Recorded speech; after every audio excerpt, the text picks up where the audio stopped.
My partner and I have been in a relationship for 5 years, living together for 4.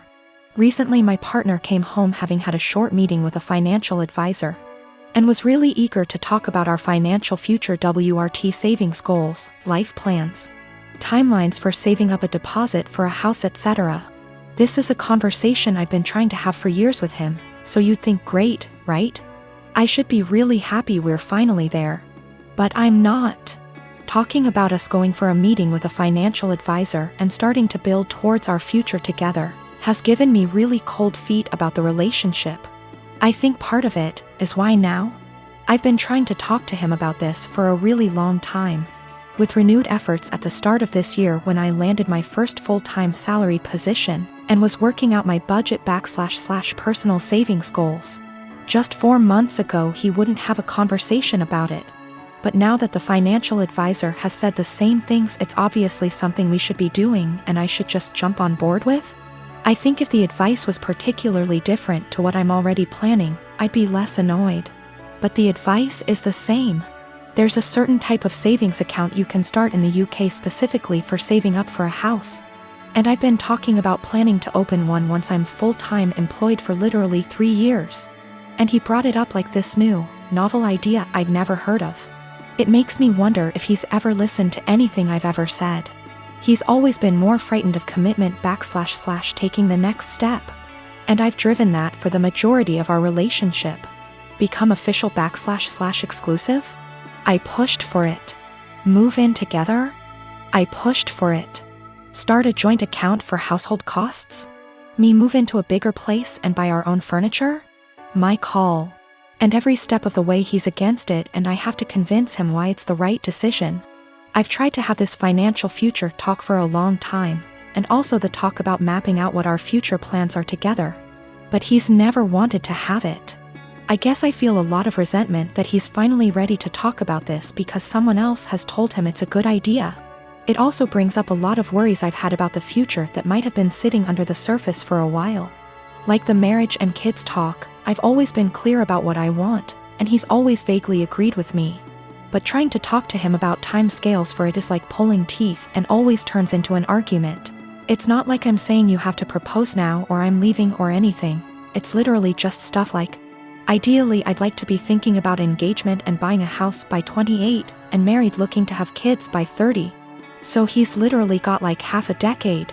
But we can't have that conversation because he shuts down / gets annoyed / feels pressured. And I have no idea what he wants from the future because he won't tell me. There's a lot of resentment in this post and I feel the need to clarify that I love him. He's my best friend and our day-to-day life is a dream. But I always feel like I'm dragging him into a future he doesn't want. And that he doesn't really trust / listen to me as an equal partner. Until someone else tells him the same things I've been trying to say. I don't want that to be my future. I want someone who has these conversations with me and is excited about taking the next step. This feels like it has been one of the biggest underlying issues in our relationship that we've never been able to address. He doesn't ever really seem to listen to / consider me and often prioritizes his relationships with others. It's like he's expecting that I'll always just be there until he's ready, and that's not a very nice feeling to have. I'm not really sure where to go from here. I guess my big question is how do I move past this resentment into a productive conversation about goals / expectations. I would like to be excited that he's finally ready to take this step together, but I just feel annoyed and uncertain. I would also like to address the issues of not feeling like a priority once and for all, since previous attempts haven't been successful. So I suppose my other question is how do I make our communication better so that we can actually talk about these things and come up with a plan to fix them? My fiancé, James, and I have been together for 3 years planning a wedding for October 2016. A few months before we met, James bought a brand new home in a newer subdivision. We recently refinanced it and added my name. Before me, James dated a woman, Britt, for about 7 months. She's never been to this current house. From what he's told me, they broke up when he decided they weren't as compatible. The breakup was rough, to the point where he and neighbors called the police when she wouldn't leave his front yard and was screaming at 10 p.m. at night. This is all from what he and his sister have told me. I don't have a reason to not believe them.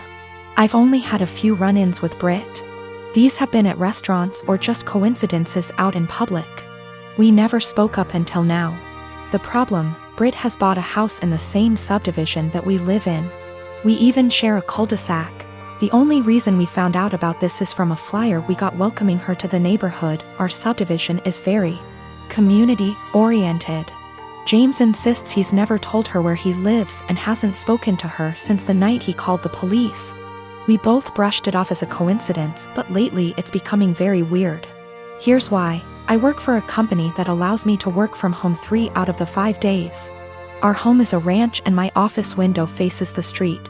I'm not sure what Brit does for a living, but she does not work during the day. From about noon until 3, she spends her time walking up and down our street. When she passes our house, she doesn't take her eyes off of it. It's almost like she can see me in the office. She'll even stop in front of our house and stretch there for about 5 minutes. Every day anyone is at home. It makes me uncomfortable to the point where I have all of our blinds closed during the day. I understand the need for exercise, but she walks for 3 hours just going up and down our street. Another issue is when either James or I are outside with the dog, she'll let her dog outside and it will come sprinting to our yard. This causes her to come and get her dog. Every time she says, "I'm sorry, we're still working on training." James and I are always polite. Normally, I would be okay with this, but James has pointed out that any other time she lets her dog out and we're not outside, she'll immediately correct him before he runs off. She never corrects him when we're outside. We've been getting ding-dong ditched a lot since she's moved in. Something that's never happened in the 4 years that James owned the house. The doorbell will ring around dinner time, between 6 and 8, and by the time anyone gets to the door, no one will be there. It's gotten to the point where our Doberman has picked up the routine and waits by the front door, pacing. The last issue, which I believe might be illegal, is that our mail seems to go missing for a while and then pop back up. What I mean is, Brit will knock on our door and say that she received our mail and is just returning it. This has never happened with the previous owners in her house. We don't have a new mail carrier either. It seems to happen once a week and she'll always bring it on a Friday night. Based on the date on the envelopes, we can tell she's been holding it all week. This has pushed James over the edge because she had our water bill, which resulted in us being 2 days late on the payment. James is neurotic when it comes to paying bills. Every time I have to convince him not to go over and yell at her because we haven't actually caught her taking it out of our mailbox as much as I try to monitor it. She usually gets 2 days worth of mail because those are the days I'm not working from home. The other days I get it right away. I'm not sure what to do at this point. I don't want to piss her off by confronting her, but how can I get her to stop? She's making us nervous and I feel uncomfortable in my own yard most of the time because I know she is watching. I know this sounds strange, but I'm not sure if I can legally do anything about it. I don't have anything against her, it's just becoming an annoyance. I've been married to my wife for 10 years and we're a mixed race couple. I'm Asian and she's Caucasian. I've gotten along with her family, MIL, BIL, SIL, but I always felt like her father-in-law and other sister-in-law, Sarah, never liked me. I'm a professionally trained chef with 15+ years of experience and I work at a high-end Chinese restaurant, a spin-off of a popular one in Beijing, in a large US city. My crew and I have won several awards, and I've been explicitly told I'll be the next executive chef. Sarah is also a professionally trained chef and works at a popular upscale French restaurant in the city. She constantly brags about it and, no joke, compares herself out loud to Ramsay and Bourdain. Whenever I'm at my mother-in-law and FIL's house and helping out in the kitchen, Sarah is always criticizing everything I do. Whether it's chopping, braising, marinating, etc., she always butts in with comments like, I think you should actually do X like this. I've been patient for my wife and sidestepping those comments, saying things like, thanks, but I think I'll stick to the way I do it. Things came to a head 2 weeks ago when my wife, FIL, MIL, and I were in her parents' kitchen prepping dinner for my MIL's birthday. We were running a bit behind, so things were heated, which I kind of like because it reminded me of work. And that's when Sarah walked in. She took one look at what I was doing, scoffed, and said something like, oh wow, okay, so that's not the right way of doing things. It hit a nerve and I pretty sternly told her to stop criticizing my cooking and that I'm also a chef like her. She laughed and said making kung pao chicken at some Chinese restaurant doesn't count.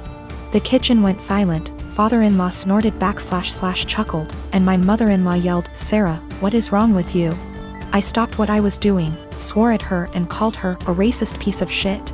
Apologized to my mother-in-law for not being able to stay, and left for home with my wife.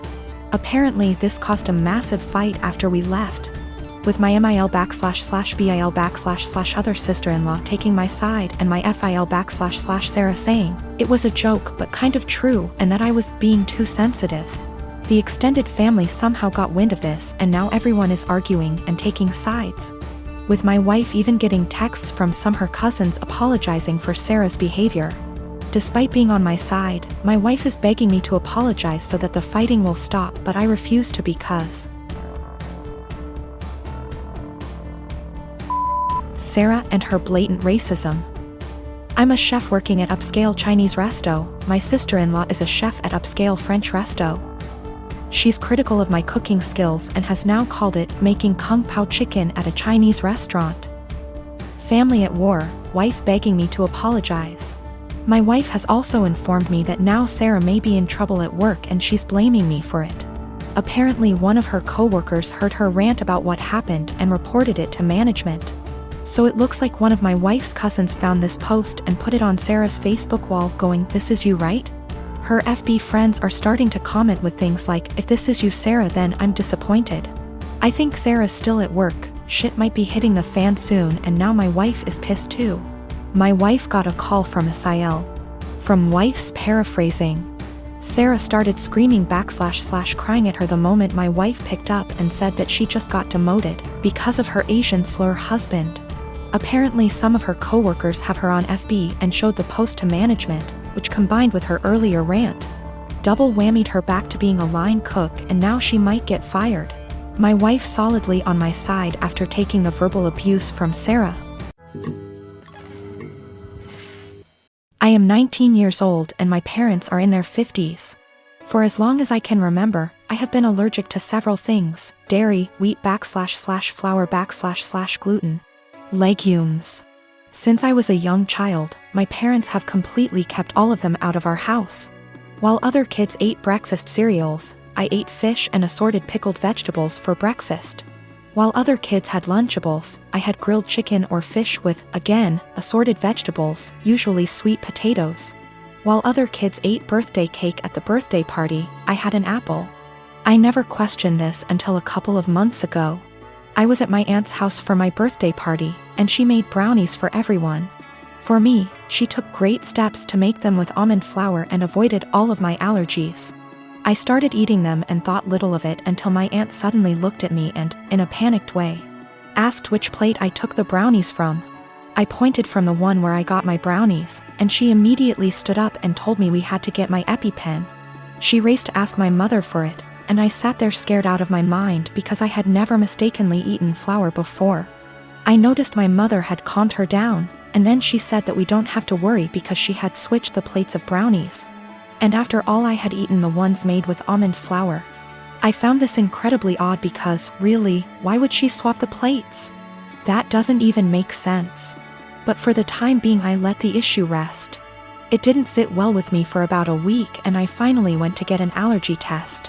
The doctor started with a skin prick test, and lo and behold, I didn't react to any of the above substances. Then he ordered a blood test, and when the results came in, they said that I had absolutely no intolerance to any of the foods I'm supposed to be allergic to. I was furious and called my mother.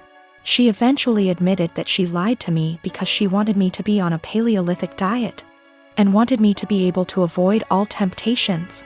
She raised me with a lie about her own health, but she keeps insisting that I try to see it from her perspective. She spams my phone with messages about how healthy I am, that I never had acne, that I have been in great shape my whole life, that I have strong teeth and bones, and even that I got onto a D1 college tennis team. She has started calling me ungrateful for her intervention and insisting that I really should be glad I never got carb addicted. I don't know what to think. I carried around an EpiPen for all those years, one that I suspect may be fake, seeing as my mother never got me to replace it. And I don't even know anymore.